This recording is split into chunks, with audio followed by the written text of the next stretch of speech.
morning, Charlottetown. My name is Shannon McLeod and I'm here with the news. Last week, grades 7 and 8 students from Morell Consolidated School made the move to Morell High School because of the mold. So far, things are going well. And here's Stephanie Davey with the story. John Crawford is the principal of Morell High. He says the students from junior high are adapting well to their new school. They have a chance to take advantage of certain resources that we have that they didn't necessarily have at the Consolidated yet. Smart boards, LCD projectors. We know we've seen a rise in the people going to the cafeteria for lunch, so it's nice to have a hot lunch program for them. And they seem to just be fitting in very well. They have their own separate wing, and we put lockers in for them. And the transition has been really quite smooth. Crawford says there was a bit of resistance from the older students when the younger ones first arrived, but he says that quickly disappeared. The kids have been very accommodating and very welcoming. I thanked them over the announcements on Friday for a good couple of days, and everything is just going to sort of fall into place, I think.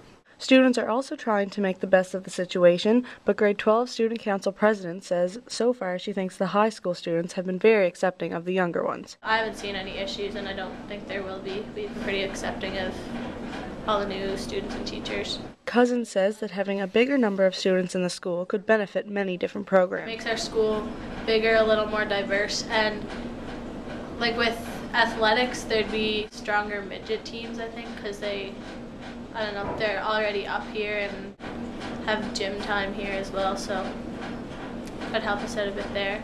More opportunity because we have a bigger population for like different events or involvement in other things. But the transition hasn't been seamless. The librarian of Morell High has spent the last week trying to convert an office into the temporary school library because the library was needed for the new students. Well, our library is not in this room traditionally. In order to make space, they cleared a wing of the school on the second floor, 3 classrooms that had to be relocated to allow the 7 and 8s to take over that wing.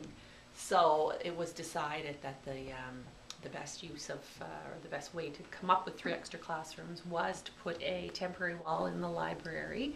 So the library now is turned into 2 classrooms. Pendergrass is in the middle of sorting through all the books, and the toughest part is deciding which go into storage and which to keep on the shelves. You can imagine packing all those books and materials up and then transferring them down here, and this is maybe a 1/6 of the space, or maybe not even, it's a much tinier space. So try and make the best of it and kind of make a cozy little space here that we can use to the best of our ability. So yeah, it's a lot of work. But Pendergast says the work is worth it to make the students more comfortable until they are able to go back to the Consolidated. School board officials say that could take several months until the mold is cleared up. In Morell for the Holland College Surveyor, I'm Stephanie Dave.